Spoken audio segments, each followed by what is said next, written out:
In today's video, we're going to do a really fast, quick and easy semi-abstract landscape in watercolor and oil pastel. If you are new here, my name is Michelle, and on this channel we do all things watercolor, as well as mixed media videos like this one, business and motivation, lots of drawing tutorials. Please do consider subscribing. I make at least one free video a week here on YouTube. Subscribing is free, and if you'd like extra content all built around colour mixing, you can join my channel members. Just click the join button below to find out more. Now, we all know that oil and water don't mix, and that's what we're doing today. We're taking advantage of that fact that oil repels water, and we're going to mix oil pastel with watercolour. We're going to put the oil pastel both on top and underneath the watercolour. It's a really fast way of getting fantastic results. And we're going to jump straight in today without doing any drawing. Now, you might be saying to yourself, but Michelle, you're always going on about drawing. You're always banging on about drawing. Well, I am, yes, and yes, you should learn to draw. That doesn't mean you have to draw in every painting, because the truth is that you're always drawing. You're just drawing with a brush or perhaps with a pastel, with a different medium. Drawing skills go such a long way to helping you with your painting. It's all about mark making and manual dexterity, but we're going to skip the pencil this week. And this is partly going to be possible because we're doing something where you've got a lot of leeway. We're painting a simple pathway with trees. We're going to use some beautiful colours. I'm going to show you some oil pastel techniques. And first of all, I'm going to start by telling you about the materials we're using. If you haven't used oil pastels before, or if you've got some and you're not quite sure what to do with them, of course, they're a fabulous medium in their own right, but I really love combining them with watercolour. So let's get started. So here's the photograph I'm going to be working from today. Now, this isn't a step-by-step tutorial, but if you want to do this painting, I'll leave a link to this photograph. It's one that I got from a copyright-free website. I'll leave a link down below. I'm going to be using watercolour. I haven't chosen my colours in advance this time. I'm just going to grab colours as I go along, stick with a fairly limited palette, but each time I need to introduce something new, I will do. When I do a really simple, fast landscape like this, it's often a good chance to just try out. I mean, the colours on this are a little bit altered in my opinion. They're not very realistic. They're rather beautiful. But it's a good idea just to try out some random paint colours that maybe you've bought a colour, you know, it's something sparkly or super granulating, or it's just an unusual colour and you haven't really had an occasion to use it. Painting like this is a good chance to have a go with those colours and just see what happens. I'm going to be working on Fabriano Artistico watercolour paper, which is my paper of choice at the moment. This is £140, that's the weight, not the price, and I have stretched it onto a board. I'm going to be using a brush here. This is a very old brush of mine. This is an SAA silver brush. I don't use these brushes anymore. It was a good brush at the time, but it's rather old now. But the reason I want to use an old brush today is that oil pastels can lift up and come up onto your new brushes. So if you want to have a go at this technique, do use an old brush, please. And I'm going to be using my Van Gogh oil pastels. These are made by Talens. Van Gogh is their students range, but actually they're still rather wonderful. You get a load of colours really quite cheaply indeed. If you're confused about pastels, I'll show you how these ones look in a moment. So these are oil-based pastels. They're thick and sticky like crayons. People always ask me, can I use children's crayons for this? Of course, they're not going to be quite up to scratch as compared to artist materials, but certainly the technique will work. You can have a go if that's what you've got lying around your house. Do give it a go. Can you use soft pastels? In other words, the chalky sort of pastels, or Conte pastels, which are also a type of chalk? Not with this technique, no. There are other ways of using them with watercolours. Let me know if that's a tutorial you'd like, but today we're going to use these oil pastels. Let me show you what happens when you use them with watercolour. So I've got a scrap of paper here. I've just grabbed some paints, and let me show you what happens when you draw onto watercolour paper. So you can see you get these gaps appear. Let's do another colour as well. Yes, I have already got some on my paper, but with the subject we're doing today, it's not even going to matter. And now we'll get some paint, and look what happens. The paint's actually going to sit in all those little gaps. Now, of course, you can get various results. So you could have light paint and dark pastel, or the other way around. And we're going to be able to get some beautiful textured effects with these. Now, in our photograph, we've got some trees that have got very straight sides. So I'm going to show you a technique for getting the sides of these marks a little bit straighter in places. And for that, we're going to use a little bit of masking tape, or you can use any tape, such as Scotch tape. or low tack tape as long as it won't tear your paper. And I'll be sticking my masking tape on my clothes before using it to pick up a bit of lint and reduce the stickiness. In that way I can be sure that my paper won't tear, and we're only going to be applying it to dry paper. And even in this little sample here, look how quickly you can cover an area with colour and texture. Now, many of you have told me on this channel that you really want to learn to paint semi-abstracts, and that's one of the reasons I'm doing this video today. Another reason is I am just really busy. I've got a couple of big projects coming up, so whilst we're painting, I'm going to be telling you about those as well. So let's get started with our landscape. So I want this to be a really fast landscape, so what I'm going to do is knock out a lot of the white straight away. I found this colour here. I've had this colour for years. This is SAA Ocean Blue. It's obviously a mixed colour. If you want to make something similar to this, I would be starting with a Prussian and perhaps a little bit of yellow. I haven't looked at the pigments to see what this is made of.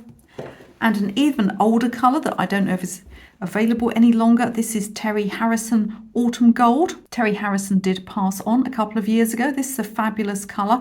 I had a quick look at the back of this. It seems to be a mix of certain yellows and red oxide. So it's going to give us those autumn yellows. And I'm going to start by wetting the sky.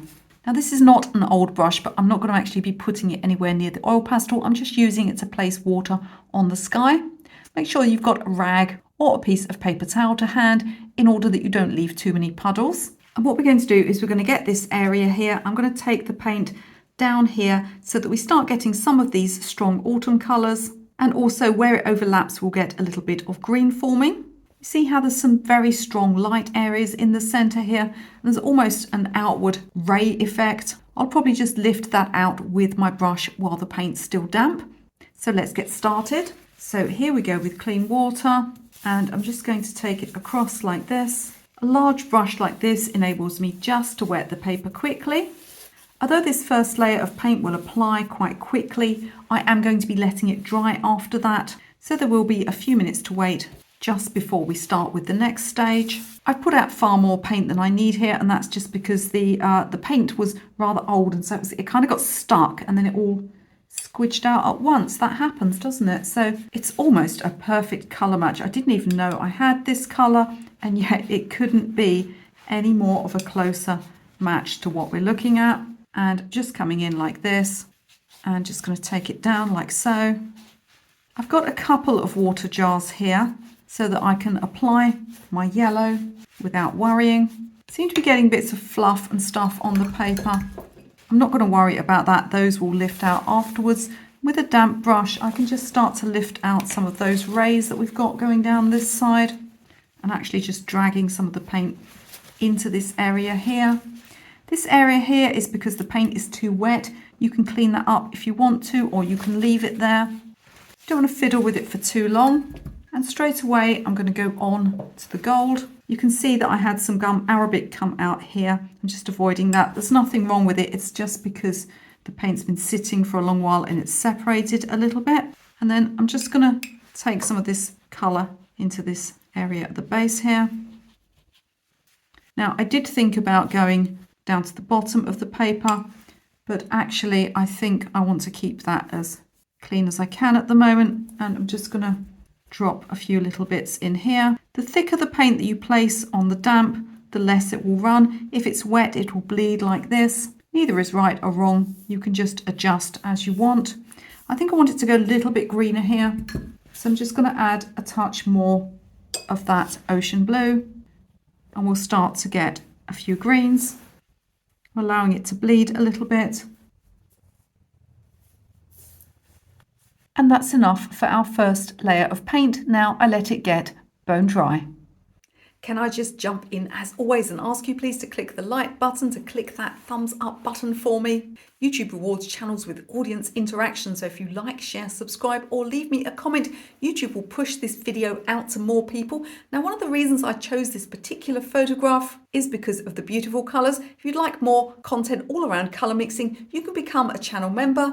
There's a donation level, but there's also a higher level where you can get an extra colour mixing video every week. Just click the join button to find out more. And now let's get back to our painting. So my paint's dry. I'm going to put some oil pastel on now. I've got a scrap of just drawing paper here so that I can try out some colours. I I found this colour here, which I rather like. It's actually a metallic colour, but it's very sort of, you can barely see that it's a metallic, and it's just a quick landscape, so I'm going to use it. I've got more of a light grey here as well, so I'm going to start by getting some structure into the base here, and I'll have this just in front of me. It'll be off camera, but I'll be able to see it, so I can just sort of start sketching an idea of where this path goes.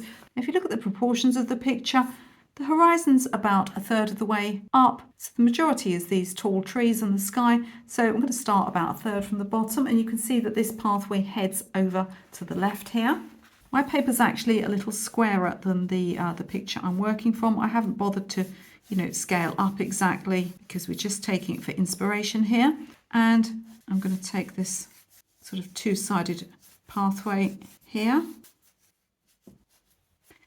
Now remember that these marks don't come off the paper, so everything here is going to remain, but that's okay, and I can get an idea of some stuff going on around here, and there's a lot of bright green down here as well, so I'm just thinking of maybe getting some of that in there. There's also a little bit down the side of the path here, and up here there's almost like a little tree or something here.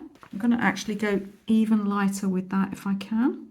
Perhaps mix a little yellow in. There's actually quite a bit of yellow and green in the centre of the pathway here. You'll notice that I'm sort of defaulting to marks that are a bit horizontal here, and that's going to enable it to look like a landscape. I mean, there are areas here that sort of come round and grow up from the path, but you still want to default to that idea of horizontal marks. We've got the lightest and the brightest things going on in the foreground here by the side of the path, and that's going to help to take the eye into the distance. So get a bit of bright yellow here. Now that's a good colour, isn't it? I see lots of this colour actually in here, so I'm going to start getting this idea of foliage here. Try not to cover up all your white paper because we are going to need somewhere for the paint to sit. Just starting with this idea of colours here. There are some more dark muted greens around here. You can get a few touches of dark in here and there as well. And the whole idea of this is to give texture and make it much quicker and easier when we finally apply the paint. I'm going to work a bit more on this foreground before putting in some tree trunks.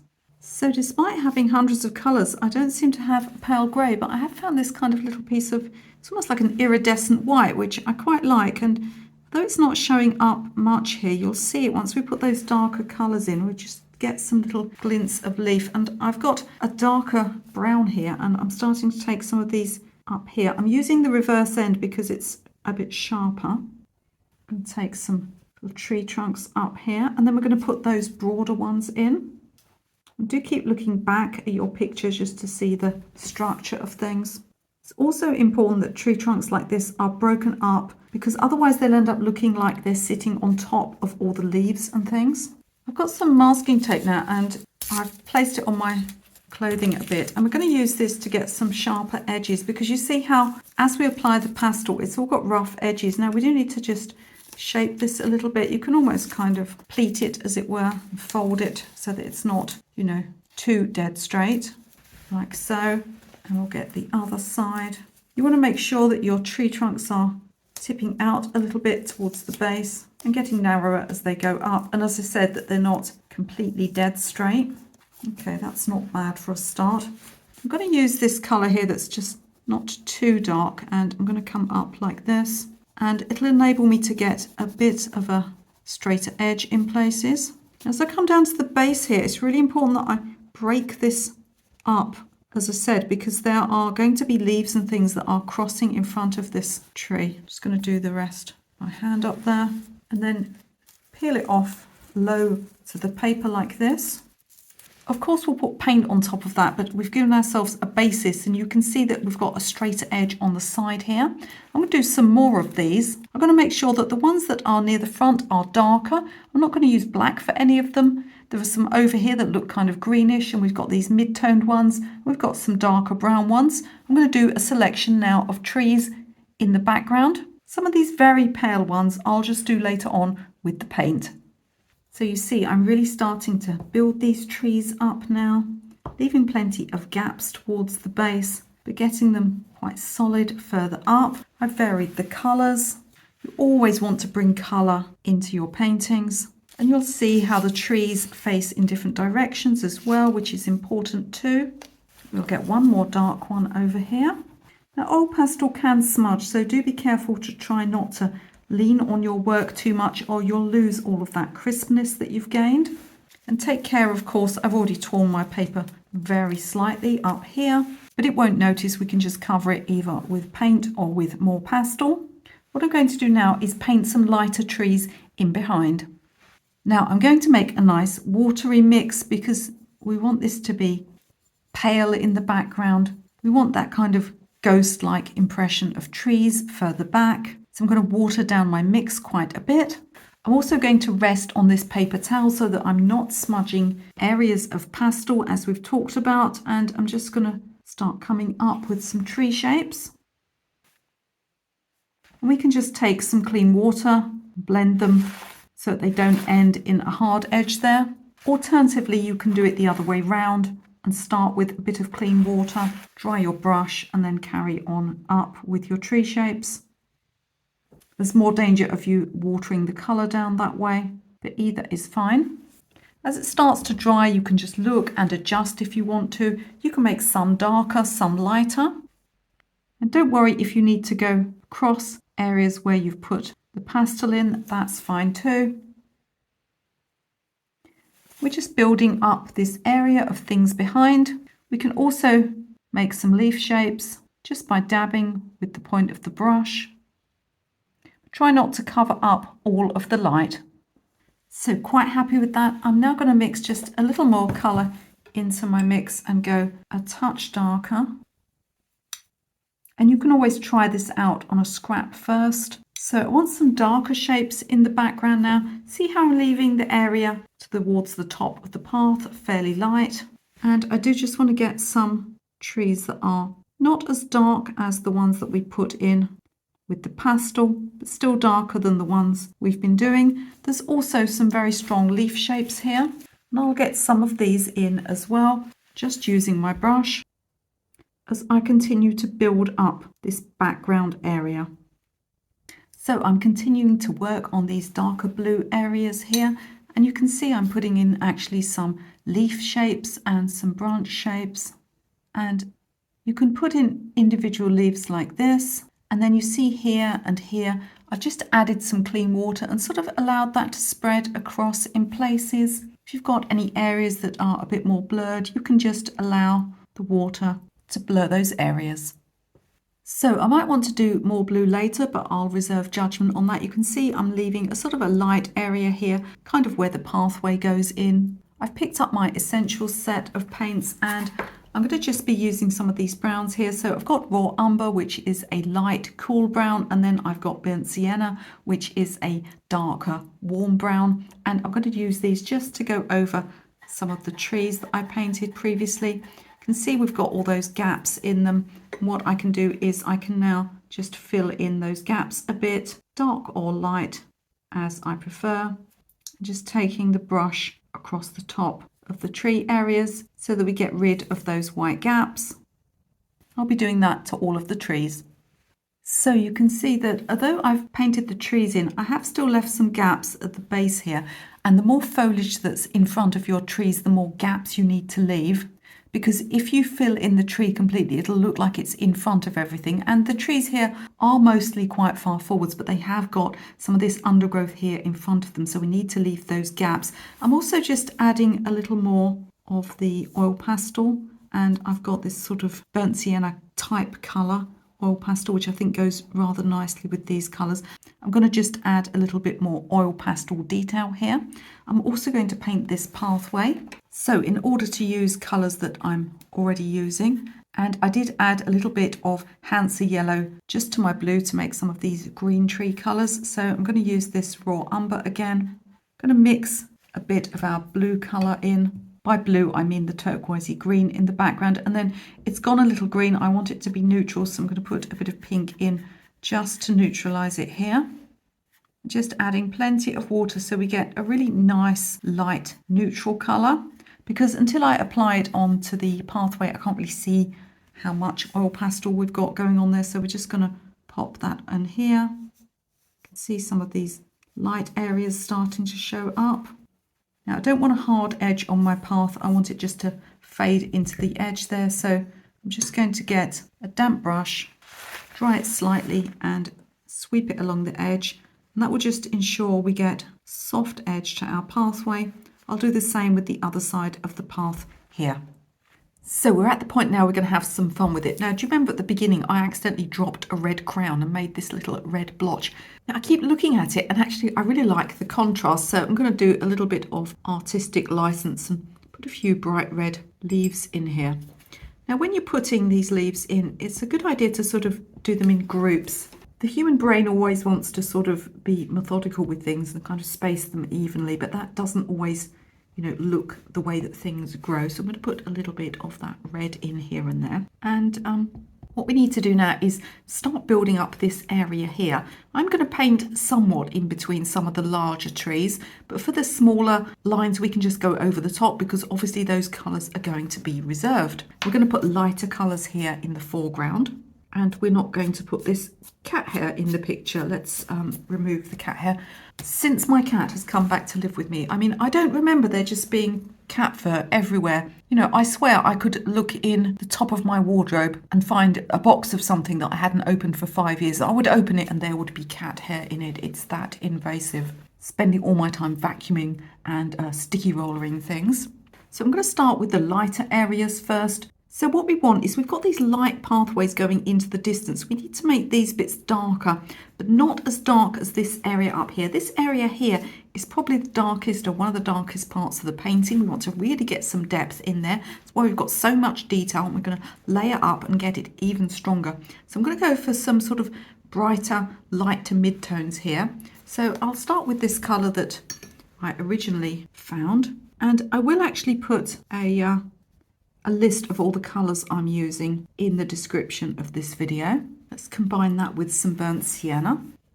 Sometimes people will tell me that this wax resist technique, this oil pastel resist, has not worked. It's usually because they haven't got enough colour contrast. So if you've got sort of light and you can't see the wax, then just go darker or vice versa. So I'm just going to have fun now putting all of these areas in. Remember to keep edges broken or bleed them with water. I'm going to use some yellow. You can see it's already got a bit of green in, but just to make it really bright, I'm going to add a bit of this, which is some phthalo, and we'll pop this in places as well. We're going to allow these colours to bleed together, and we can just come across with a broken edge like this, try to cover up all the white. So I'm just going to drop these areas in now.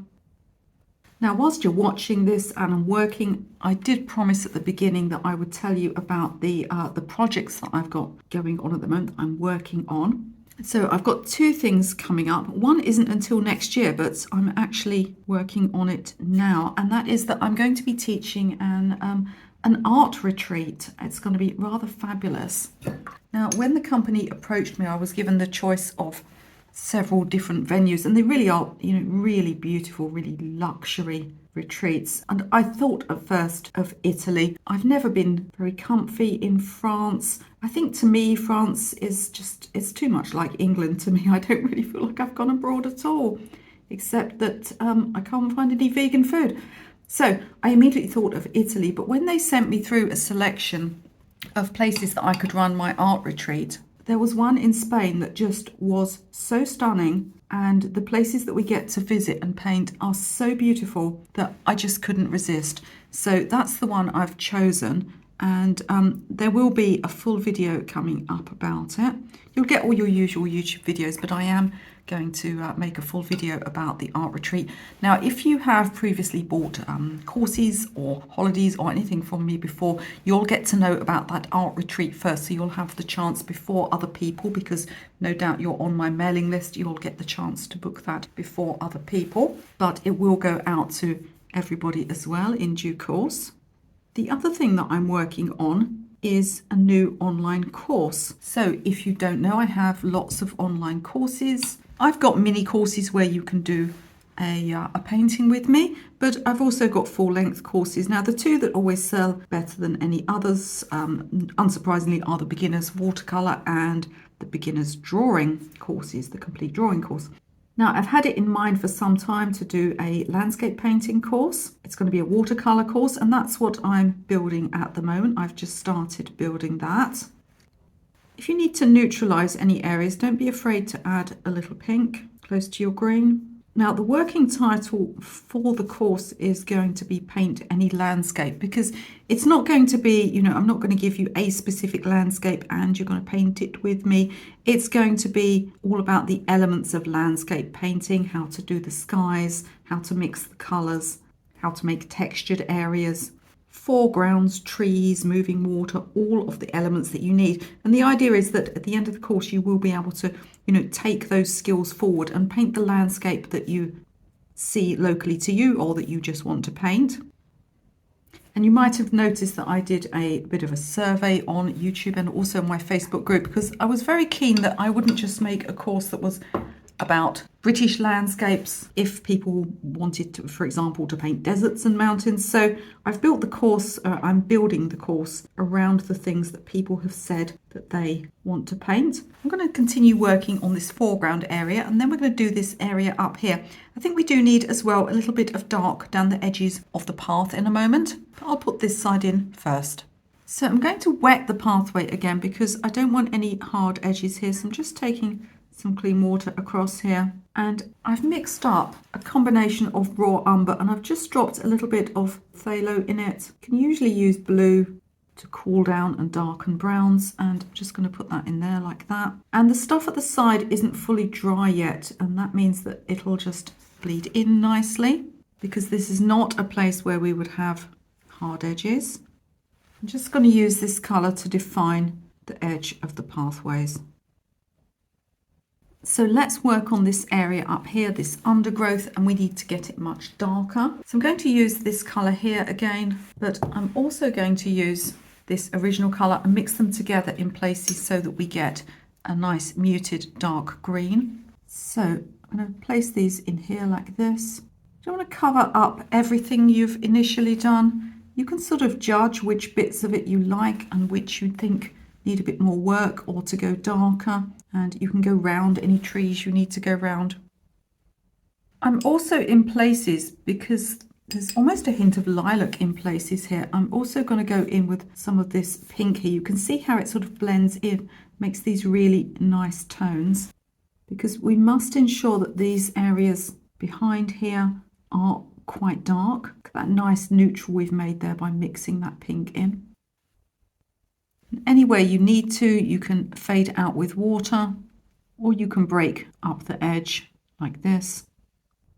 Just start defining and darkening this area of foliage, and I'll do that on both sides, keeping it fairly light in the middle here where the path goes into the distance. So pretty happy with this. The last thing I want to do is let it dry, and then I'm just going to go in with a fine brush and get any fine details like these linear things here, a few more of these branches, perhaps one or two plants in the front, and we'll be away. By the way, if you're interested in that landscape course that I mentioned, that should be out, I'm hoping, by the end of May this year, May 2023. If you hear the hesitation in my voice, it's just because I'm not quite sure I can get through the work by then, but either May or June of this year, 2023, is when that course will be available. Now we need to let this dry. So it's not fully dry yet, but the bits I need to work on are dry enough, and I actually need to add some dark along here. Now the good thing about oil pastels is they're opaque, so if there's any areas that aren't light enough or aren't dark enough, you can actually just work on top. I was going to work on these areas with a brush, but actually I think that it's working quite well to add more texture. I've added a bit of grey in here as well to get the edges of these pathways looking good. I'm also going to take a small brush, and I'm just going to work in any areas that I want to. If I want to, add some more fine branches, any of these little lines, I can come up and out like this. I can use darks to accentuate any areas, put any more foliage in that I want. I've added a little up here. So I'm just basically putting fine touches and fine details in any areas that I want to now, because apart from a few plants and branches and a little bit more definition around the path here, it's pretty much finished. I'll put a picture up so you can see how it looks, and do let me know if you'd like any other videos like this on YouTube. I'm thinking of doing a few more mixed media videos. I know many of you like working in ink, so we might do one of those again soon. And do of course let me know if you have had a go at this technique yourself, or if you're inspired now to give it a go. As I mentioned at the beginning of this video, in order to put down the pencil, you need first to pick up the pencil and to learn to draw. A lot of people are very daunted by this idea, but actually it can be really, really simple. It doesn't need to be learned all at once. Every step that you take is going to be improving your artwork, improving your paintings, and giving you more confidence. You can watch my 20 fast drawing tricks video right now.